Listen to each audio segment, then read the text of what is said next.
What's up? What's up again? Welcome back to the world of Sin Ematics YouTube channel. This is your boy Diego. We're getting into a certified supernatural horror, child horror, supernatural mystery film today. This is the 1990 miniseries It, consisting of two movies running just over 3 hours total. Now let's watch a trailer and get into this fucking masterpiece.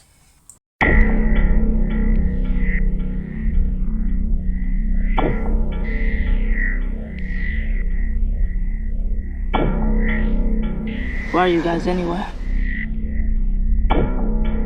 We're sort of a club. Yeah, the Losers Club. You want in? Yeah, I do. Hey, we're 7 now. Lucky 7.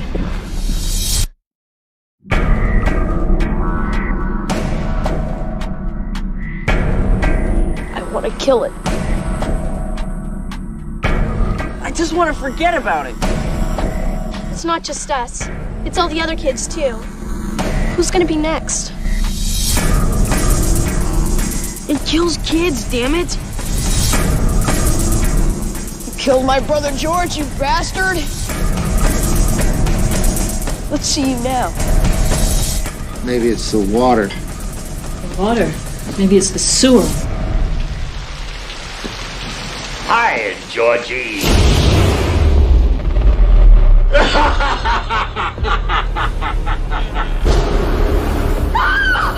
You're not real! You're not real! Was it Pennywise? Big white guy, red nose, about 75 feet tall, mouth full of razor sharp teeth.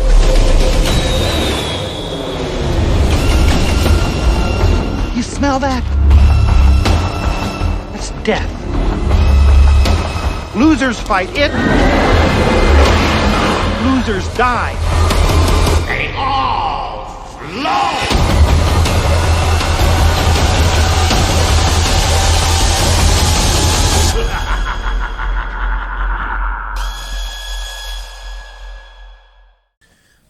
What's up, y'all? Welcome back again.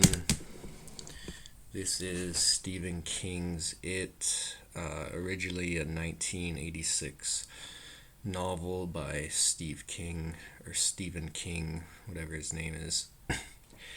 Weird guy who makes creepy stories and creepy books, whatever.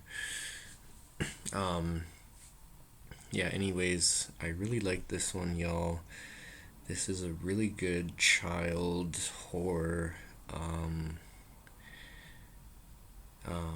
adult horror, you know. It's just a really good, interesting, mysterious movie. And the vibe is just there, the 90s, 80s nostalgic vibe, kind of. And I just really like how they did supernatural horror well in this movie.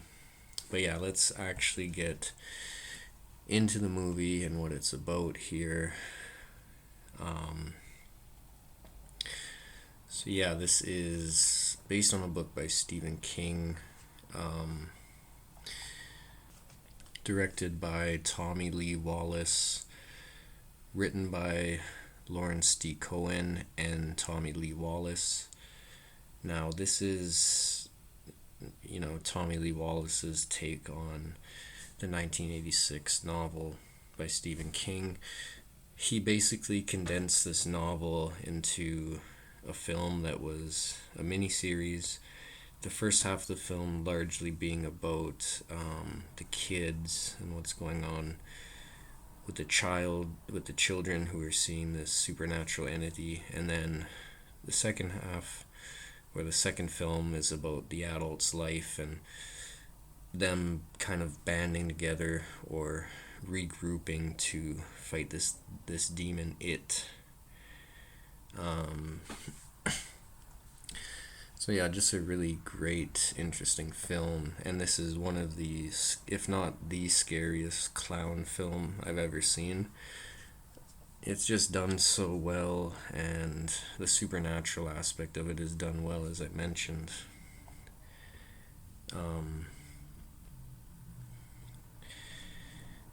Now, we'll get into some more about the film here.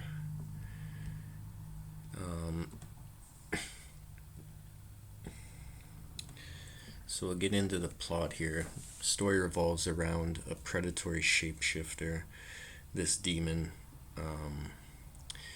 It has the ability to transform itself into the prey's worst fears, allowing it to exploit the phobias of its victims. So yeah, it is basically a demon from the underworld set free on this earth every 27 years or 30 years to feed, they call it. So he will go and kill children specifically, feeds on just killing them. It's just a weird story, but that's the gist of it. It is a shapeshifter demon, as I mentioned, but it mostly manifests as a clown, a killer clown with razor sharp teeth and scary claws. A 75-foot clown apparently. Anyways, he's named Pennywise. The movie starts out with these kids, the Losers Club, they call themselves. 7 young kids, I'd say they're maybe 8 or 9 years old. Maybe 10 or, up there to 11 or 12, but they can't be very old at all. They're outcast kids who discover Pennywise and vow to destroy him by any means necessary. The miniseries takes place over 2 different time periods. As I mentioned, the first film or part of the miniseries is when the kids first confront Pennywise as children in 1960. The second is when they return as adults in 1990 to defeat him after he resurfaces. So yeah, I like these type of movies when the movie in the film is the same, the year in the film is the same as the year it currently is when the movie comes out. So that's really cool.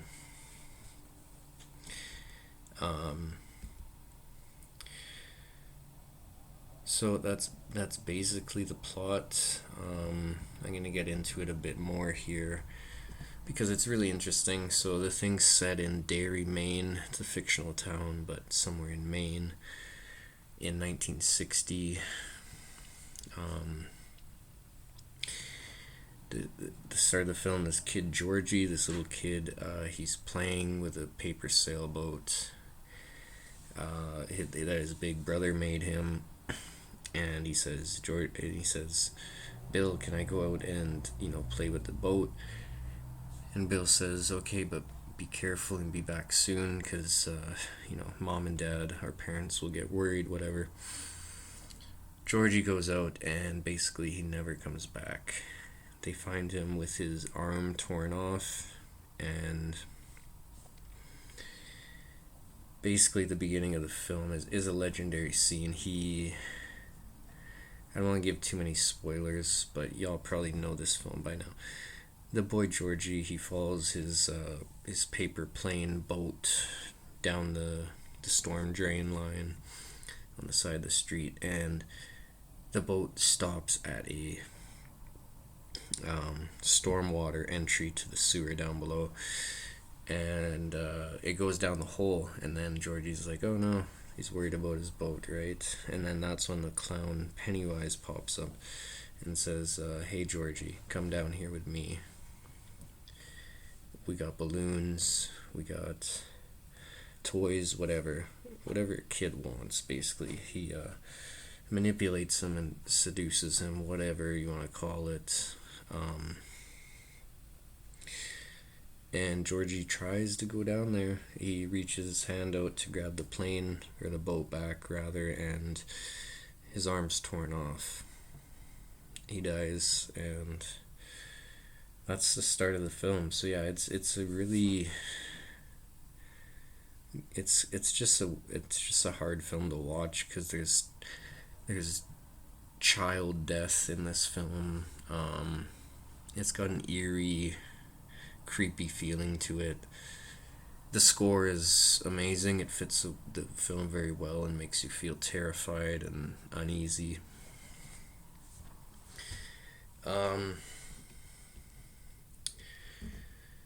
Now, let's get to the cast. I could explain the whole movie because I love this thing so much, but I gotta get on with the video and my review here. So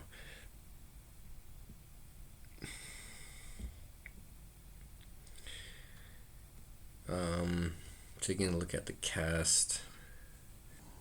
So first I'll start off with Henry Bowers. This is the classic teen bully, young kid bully. He's just an asshole.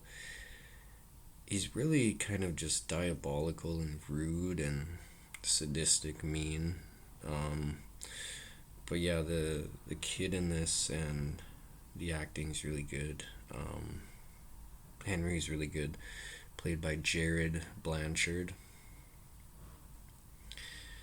So yeah, that's Henry. He's kind of the main human antagonist against this group of kids, the Lucky Seven. Next up, we got Georgie. Georgie, I mentioned, he starts this movie out, and he's kind of the main character who has been murdered, and he's really the reason that, or part of the reason that this group of kids is after Pennywise and wants to eliminate it, so to speak, and send it back to the gates of hell, or, the underchamber, burning hot coal pit of hell, because this thing is fucking awful and rude and crude and stinky and whatever else you can think of. But yeah, Georgie, played by Tony Dakota. Again, good acting by the kids in this film. Some of the adult acting is a little hard to watch. It's just, this movie, I really like it for its childhood elements and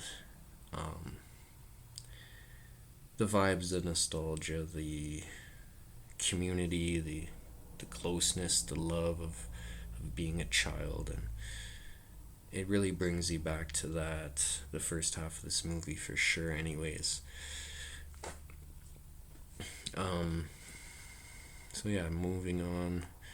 Now we'll get into some of the main cast. These are the Lucky Seven. So starting out, Bill Denborough.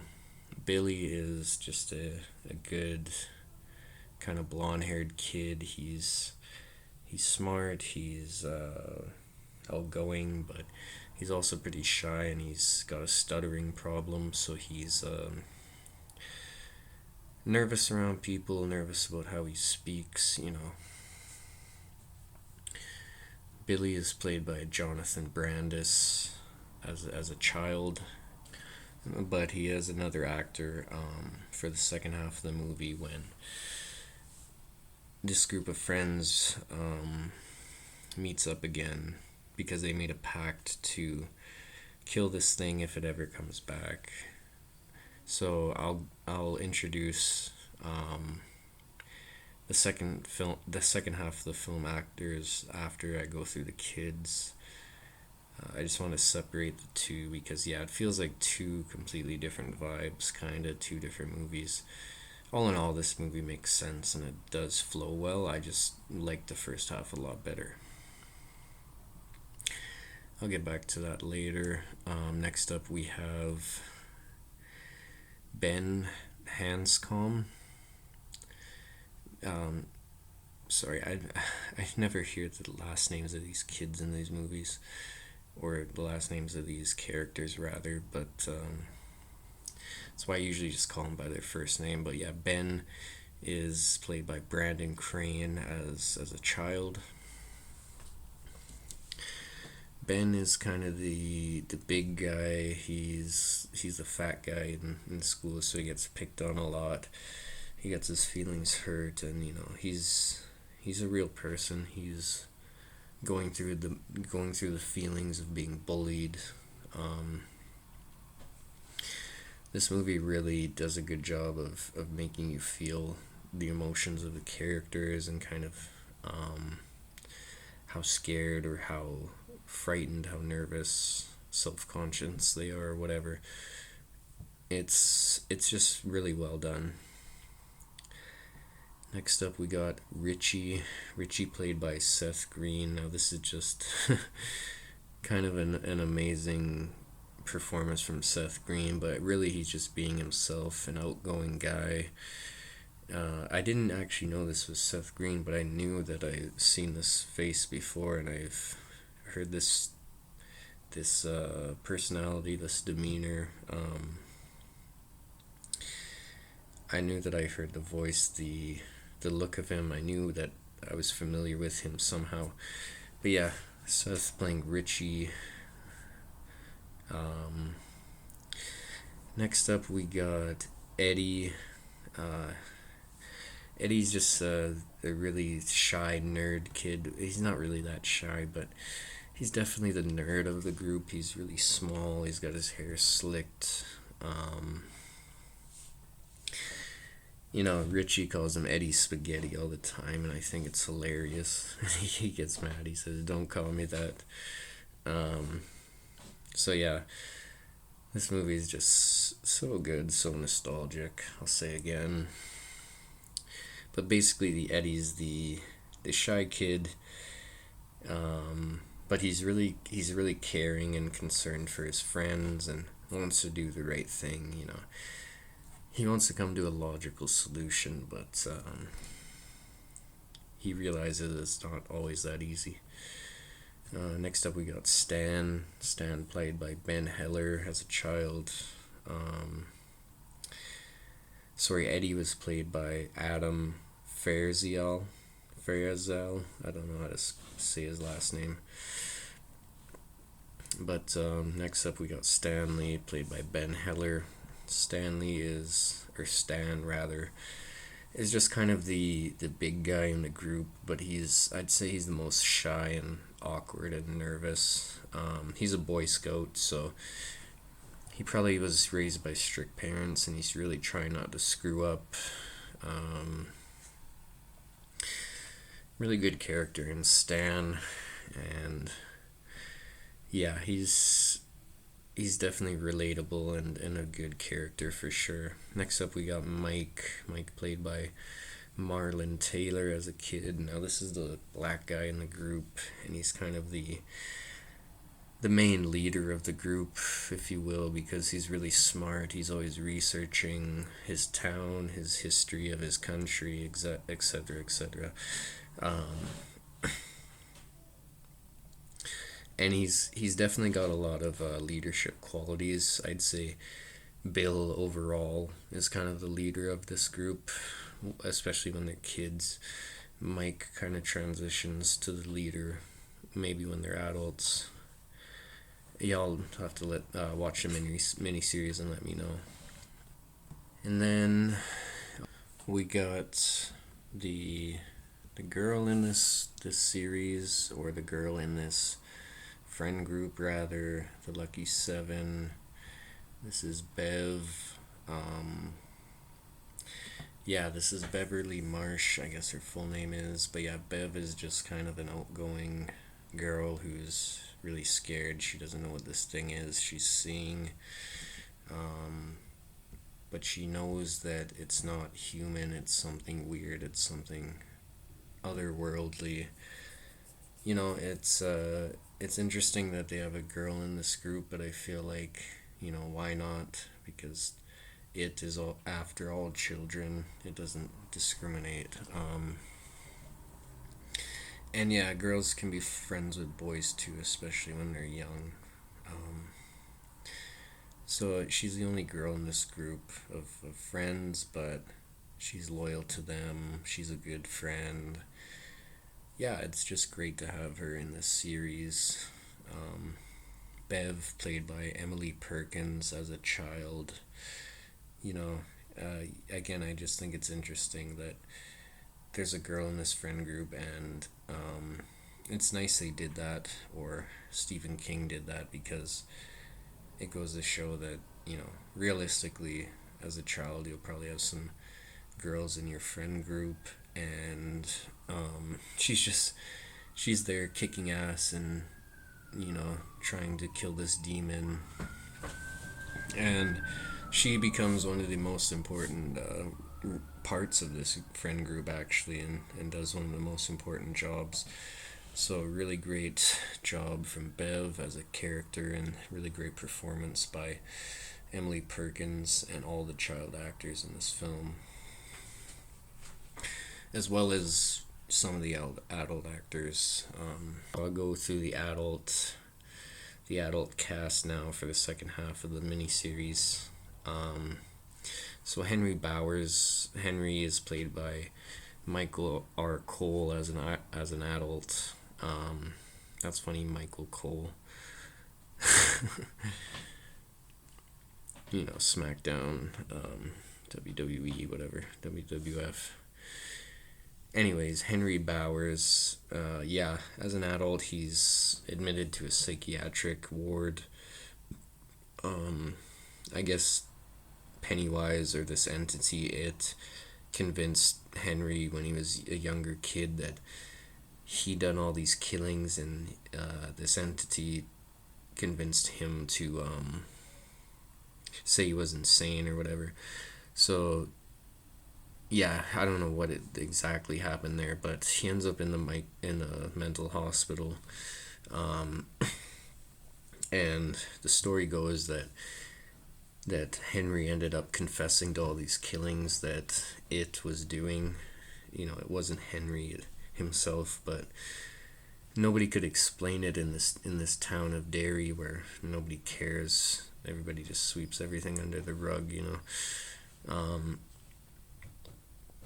But yeah, nobody knew what was killing all these kids, so they basically just blamed it on Henry, and he got admitted to the psychiatric ward, I think, maybe because he told them that he seen it, this crazy clown thing, because he did in the first film, or the first half of the film. So that could be the reasoning. But somehow it is manipulating him. I just know it.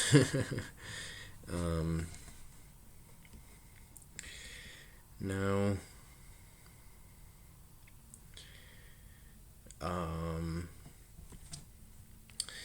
let's get into the rest of the adult cast. So Bill is played by Richard Thomas as an adult. As an adult, Bill is more refined. Turns out he's a screenplay writer for horror movies, so he's a writer. His job is to make people scared. He's an interesting character for sure. He's got a ponytail as an adult. He's got really long hair, so it's interesting, but he keeps it well groomed, and he keeps it kind of tucked away in this ponytail. His hairstyle's kind of sweet in this film. But yeah, he's kind of a deep thinker, I'd say. Definitely a horror fan, horror writer, but he ends up saying in the film that he's, his work is to make people scared. That's what he does for a living, but he's the one that's been scared his whole life, because he's scared of this clown returning, he's scared of the memories, he's just really scared to own up to his personal demons, I guess, and face what he's been running from in this town of Derry.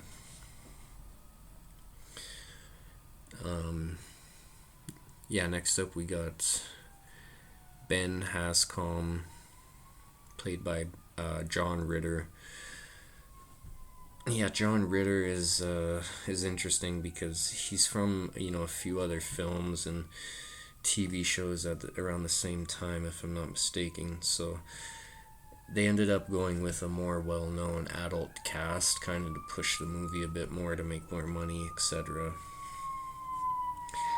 So John Ritter is one of the more well-known actors in this film, along with Seth Green, etc. Richie is played by Harry Anderson as an adult. Richie's still got the same kind of fuck it demeanor. He's got a funny laugh. He's always very talkative, very extroverted, very outgoing. Just a great guy to have, by your side when you're going out to the bar to pick up chicks, or you're going out just to shoot the shit with some friends. Just a great vibe, great person to be around. So Richie, played by Harry Anderson as an adult. Eddie, played by Dennis Christopher as an adult. Eddie's, I'd say the actors, the choosing for the adult actors fit the oh my god.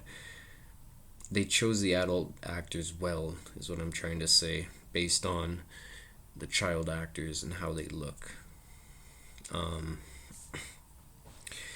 Dennis Christopher looks like an older 40-year-old Eddie. He's very charming. He's kind of shy, calculated, reserved. He's also easygoing though, and kind of just got a chill vibe to him, hippie vibe. But he's also very smart and intellectual. He's still the nerd of the group. He still has an asthma inhaler. Whether it's a placebo or not, I didn't really catch that. I'm pretty sure it's just a placebo, and his mind plays tricks on him when he gets really nervous, so he uses the inhaler. Stan, played by Richard Masur as an adult. No, Stan, he's a good actor in this, but I'll just say that his role might have been a bit brief in this film. Would have loved to see a bit more of him as an adult. And now I forgot to mention Beverly Marsh, played by Annette O'Toole. Beverly Marsh is the girl in this group. She's kind of the odd one out. The rest are boys, the rest of this Lucky Seven friend group. But it's nice that they have a girl in there, and it's not so just boy central. Guys can get along with girls, and they can be friends, especially as kids. So it's not surprising that they would have a girl in this outcast kind of what do they call them? Losers club, right? So they're all losers. Fuck. But somehow they're badass enough to fight a fucking supernatural 75-foot clown. I think it's great. I just love the story of this movie, the Lucky Seven friend group, the Losers Club. Man, this thing in the first half is just phenomenal. I really like it. I think it's dark, it's dreadful, it's wary. As it moves into the second half, it tones down a bit and it gets a little more lame, if you ask me, but I still loved it. I still think it's a fucking classic, phenomenal movie. We're gonna get more into why I thought it was so good in a second here. But first, let's introduce the thing they call Pennywise. Okay. This is gotta be the scariest clown motherfucker, creature, demon, supernatural badass clown that I've ever seen. It's just so good. He's a scary killer clown, humongous, giant, 70 feet tall, with these talons, these razor sharp, ugly, disgusting hands that only a demon could be stinky enough to have on them. And Tim Curry just does an amazing job as the voice, the look, the face, the terror that is Pennywise. Pennywise. So the legend goes Pennywise is an ancient clown that would do these stunts in the 1800s, and he would do stuff just so crazy they ended up firing him. So he came back and he killed all the town council, if I'm not mistaken. Then he started killing kids. And yeah, that's kind of the legend on him. I don't know too much about it. They explain a bit more in the movie or the miniseries itself. But that's basically the gist of it. Just a really great character, a horror icon. What else? What can I say about Pennywise? Everybody knows who this motherfucker is. He's a deranged, crazy lunatic of a clown. He laughs at his own jokes. He's maniacal. He's sadistic. He just loves putting fear into people, specifically kids, and he feeds off that fear. So that's why they say every 27 years in the novel, every 30 years in this miniseries, that the entity comes out to feed, to eat, and kind of similar to Jeepers Creepers in that way. So I don't know if Victor Salva was ripping off this movie It or not, but it's kind of the same deal. A supernatural demon comes out after a certain time period to feast on souls, and the creeper also smells fear, and he eats off fear too. So it's interesting. But no, I think It is the more badass, scary demon. And Stephen King, he's just such a fucked up guy that only he could write something like this. They say this entity is a child killer, but it gives off the vibe that he's also a child rapist and a torture monster. So that's why Pennywise is a thing. It's the main appearance of this demon that he chooses because kids love clowns, and he's just trolling basically. This entity is by dressing as a clown and pretending to be a funny good guy and just sadistic, laughing at his own jokes while he murders children, and it's just crazy. But it's interesting that he's only terrorizing this town, this location in Derry, Maine. So that's why in the second half of the movie, the kids, they hear from Mike. Mike still lives in Derry. And it's 30 years later after they banished this demon to hell when they were kids. They all hear from Mike on a phone call, and Mike's saying it's back, it's killing kids again, it's feeding. And at this point, I think Mike has done some research and he knows what's going on. As I said, he's really smart. But it's interesting. It shows the kids as children. They're losers or whatever. They call themselves the Losers Club. They're nerds. They're fat. They're self-conscious. They're stuttering. They're whatever. But they grow up to be big breadwinners, and they have successful careers. As I mentioned, Bill is a screenwriter for horror flicks. I think Ben is some type of a lawyer or a businessman who's got, really hot women on tap, basically, when he used to be the fat kid who was bullied with no bitches. So interesting. Seth Green's character, rather, Richie, he grows up to be really the same guy. He's outgoing. He's just actually, I think he's an actor as an adult, so it makes sense, because as a kid Richie was really funny, outgoing, and charismatic. Eddie is some type of a lawyer or businessman. Again, a really smart kid, but he was bullied for being a nerd as a kid, so now he's grown up and he's saying, fuck y'all, basically. I'm rich, bitch. Stan is just a stand-up kind of guy, good head on his shoulders. Must have had strict parents, but they raised him right, and he's a good man. And I'll say Bev, she kind of, in the first film, or the first half of the miniseries, she's kind of being abused by her father a bit. He's really strict. He's yelling at her. He's saying, don't leave the house or I'm gonna hit you, or whatever. I don't know exactly, but she grows up to kind of be the typical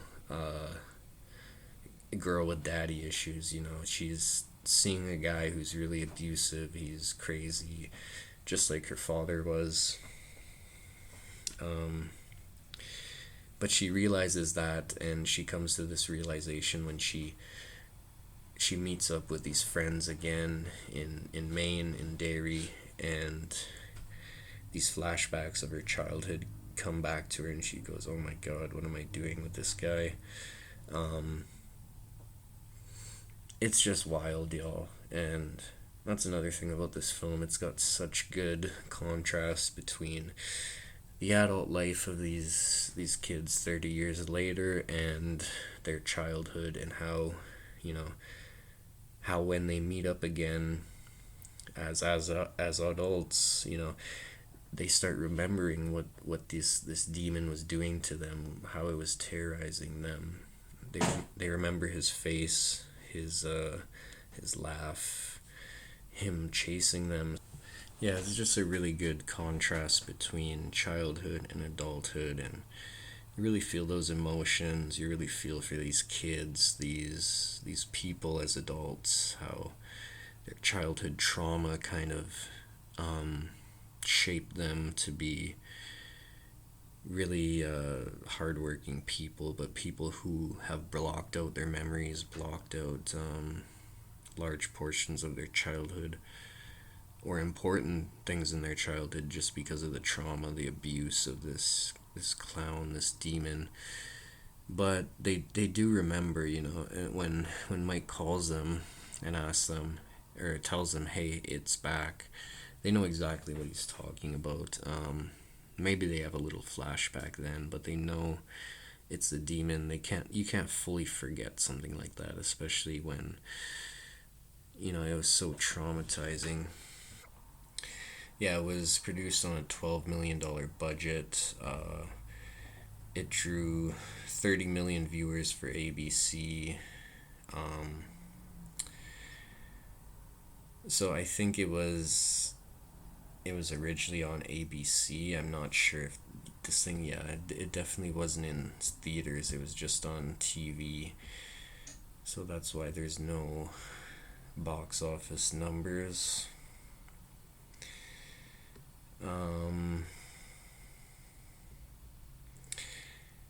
As I mentioned, I really dig the score on this thing, and just the trailer gives me goosebumps and gives me the shakes as I do this video for y'all.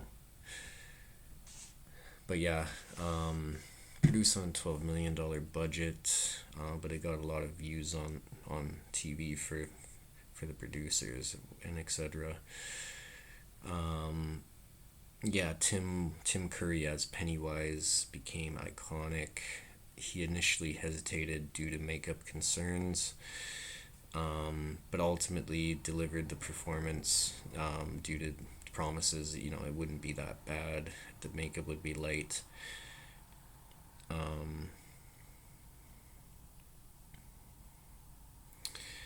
Yeah, he eventually accepted the offer just because, he'd done previous movies where the makeup was thick, and he's like, nah, but he realized that this movie was gonna be so legendary and it's so scary. He said, yeah, fuck it. And his face, the look of this guy fits Pennywise damn near. It is perfect. It's You can't make this shit up. It's just so fucking demonic, so ugly, so scary, so gut wrenching, throw up on the floor type horror. Best I can describe Tim Curry as Pennywise. It's just phenomenal. So and like I said, or like I feel, Tim Curry's performance, many people consider it superior to later cinematic versions of it for its campy dialogue and just crazy driven menacing lines.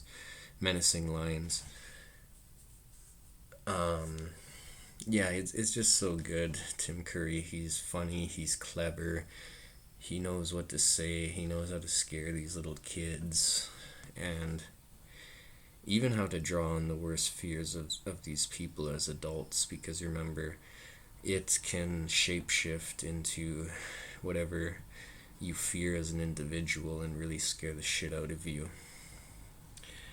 But mostly it's known as a clown, so that's obviously how he appears, as a giant menacing clown with talons for hands, for fingers.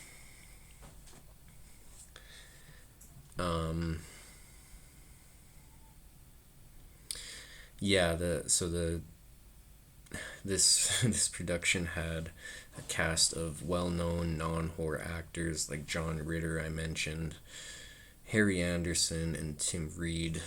Not too sure what they're in, but they're well known, right? Like, you can tell by the look at these guys, they've definitely been on TV before. Alice Cooper was apparently considered for Pennywise the clown. That's hilarious.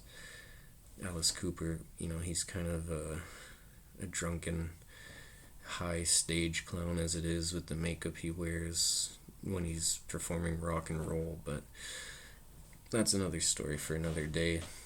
I still love Alice Cooper. I'm not shitting on him. I think his music's good for the most part. Filmed in Vancouver, the crew relied on natural rain during the sewer scenes, used puppeteers to make fortune cookies come alive at a Chinese restaurant, avoiding costly CGI. That's kind of cool. Another great film that was done in Vancouver, Canada. I absolutely love Vancouver for, its film history and just the beautiful place that it is. You got a ton of skate parks, skate scenes crazy, music scenes crazy, film scenes crazy, car scenes crazy. What more can you ask for? So that's Van. That's it, filmed in Van. And you can totally tell, some of the scenes out in the country are so cool. It's just, it's got such a cool small town nostalgic vibe with this Derry, Maine. It's awesome. So this is a funny tidbit. Maybe I'll save that for the end.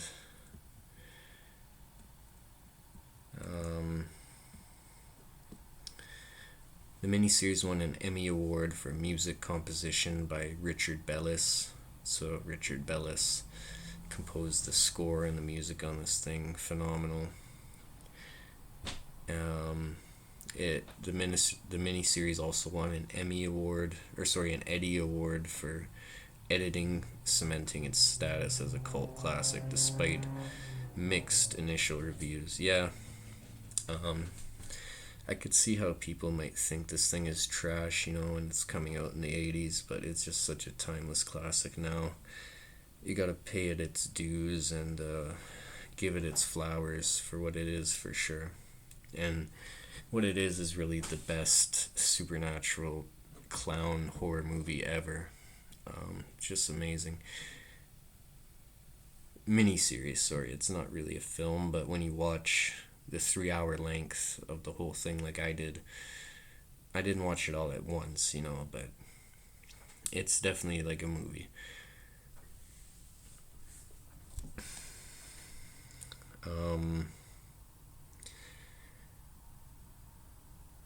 Horror author Dean Koontz appears as an asylum guard. Adult Bill Denborough is seen writing a novel titled Glowing, a subtle nod to Stephen King's The Shining. Interesting, okay. So adult Bill is seen writing a novel called The Glowing. That must be in the beginning of the second half when he's kind of chilling at his house as a successful, author, screenwriter with his hot wife. And then, that's when he gets called out to Derry because the thing is back killing kids. But yeah, apparently that's a subtle nod to Stephen King's The Shining. Interesting. In Dean Koontz, I don't know who he is, but he appears as an asylum guard. Yeah, now the last thing I want to say on this section of the video is just how ridiculous the original 1986 novel was by Stephen King, that he actually had to include an orgy scene of little kids. Just crazy. It's interesting that he put it in there, but it really goes to show, the sick things running through this guy's mind. I'm not sure how this was necessary. So it says director Wallace of this 1990 miniseries admitted the novel's controversial orgy scene and never read the full book before directing it. So it's probably a blessing in disguise, or whatever you want to call it, that he didn't read the full book before writing and directing this thing. He also skipped the idea of Curry playing all of Pennywise's shape-shifting forms to save makeup time. Interesting, okay. Yeah, that makes sense. But yeah, more back to the fucking orgy scene. Just kind of ridiculous. Originally, when in the book, when the kids ended up defeating Pennywise in the sewer, they go down there, they find the thing and shoot him with silver bullets or silver slingshot or whatever. I guess they get lost on their way out of the sewer, which is kind of confusing in the book. And then this chick, this kid, Bev, says, let's have an orgy, I guess, and that'll help us find our way out for sure. After that post-nut clarity kicks in, I mean, what the fuck? It's just so retarded. But I guess the reasoning for this by King was, it was just a pact, like they had to do some type of spiritual or something to deepen their friendship and deepen their connection, so that they would remember this moment and they would remember their friendship and remember how to take down how to banish this demon to hell or something. I don't know. I forget what the actual reasoning was, but I'm pretty sure it's something along the lines of that. Now, I guess I'll just get into the good things about this movie and the bad things. The good things were, it's a fucking legendary movie. It's a classic. You're always gonna rewatch these 90s supernatural classics that are done so well like this. I feel like the director really took the novel in a good direction. He steered away from the pedo shit or the weird shit, and he stuck to the scary details. The supernatural entity that's 75 feet tall appears as a diabolical laughing clown called Pennywise. I just love the storyline, how they blended the childhood and the adult lives into one movie or one miniseries. It's a long ass movie if you watch the 3 hours of it in total in one sitting, but it's definitely worth it. I think I'll have to do that one day, but life gets too busy, so busy sometimes it's hard to dedicate that time. I also really liked the score. The music was phenomenal. It fit the picture well. It was blended well. It just fit the screenplay, the script, the visuals, the cinematography. Score was amazing. Visuals were good. It's got a pretty good budget for a TV series, so no, it was good. It's got that 90s, classic 90s feel to the picture. I love it. Some of the scenes and the way they shot them were really done well to create suspense and edge, etc. And yeah, the last thing would be the acting from the kids and the characters in this thing. The characters have a lot of depth. I felt like I was really connected to the kids, and I felt like I was right there with them in my childhood. The adults too, the acting's pretty good. It's nice to see how the kids grown up and are different, but they're the same. But yeah, those are the things I really liked about this. So, yeah, Tim Curry as Pennywise, the visuals and score, the actors, the characters in child form in the first half of the movie, and yeah, just that 90s nostalgic feel, the depth to the screenplay and the writing, the storytelling was really good, and just the way the thing flowed so well. Like, it flows like a butter on a fucking Sunday brisket bun, it's just perfect. So yeah, those are the things I really like. Probably around 5 things I liked there. Now, things I didn't like would be just some of the adult acting's a little dry. It feels forced or weird. Some points in this thing may seem a little dry or boring. They're just not very exciting, especially in the second half. And that's pretty much it. So not much was wrong with this thing. I really enjoyed it. I was excited to put this thing on every day after work and finish it. I was really excited to do this review for y'all. And yeah, this is the type of film or miniseries or writing, screenplay, whatever you want to call it, that really gets us movie fans, us horror fans excited. Really gets us interested to put on a film and just sit down and zone out, focus on the picture, on the film, So that's where I am with this one, y'all. The only 2 things that they could have improved on would be, just the acting a bit as when they were adults, maybe some of the story or the screenplay, the visuals. Felt like there could have been a bit more action in the film. Yeah, just really that was it. But other than that, it's a great film. I'll definitely rewatch this one.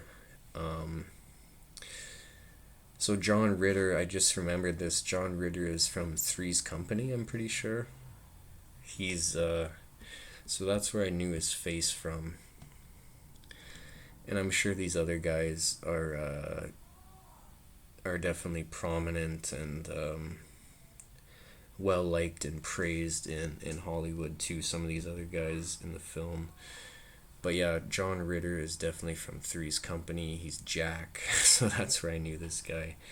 And John is Ben in the film, I believe, the big fat kid who grows up to be a hustling badass businessman who loves taking out, ladies of the evening, drinking whiskey, Yeah, so I love how all these kids, they grow up to shit on their haters pretty much and be really big badass breadwinners, and then to top it all off, they come back and put this fucking demon out of its misery and send him back to hell where he belongs. So yeah, it's a good film. There's some romance, some child romance, some adult romance. There's a lot of elements to this film, and it's deeper than just a horror mystery, a supernatural mystery child horror film. It's deeper than that, but that's what I classify it as. So yeah, this is it. I really like this one. This one's gonna get an 8.5 from me. I almost wanted to give it a 9, but clown movies or scary clown movies aren't really my favorite thing, I think there's a lot more badass slasher villains out there, but this one definitely convinced me to be a killer clown fan almost. Like, I definitely am a fan of Pennywise and the killer in him, the killer in this entity, it. But, yeah, that's my thoughts on It, the 1990 miniseries. It's based on the book by Stephen King, and it's directed by Lawrence Wallace, written by Lawrence Wallace. It's just a really great film, y'all, so y'all should go check it out. If you haven't, if you've seen it, let me know what y'all think. Let me know how this original compares to the fucking 2017 remake or whatever fucking year it is. Let me know how it compares to the remake and the sequel to that remake, and let me know if I should watch that remake. But yeah, this is definitely rewatch worthy. This original, it's getting an 8.5 from me. Alright, y'all, thanks for being here. Thanks for listening to me ramble on about horror for almost an hour now. Oh my god. Take care, and I'll see y'all on the next one. Peace.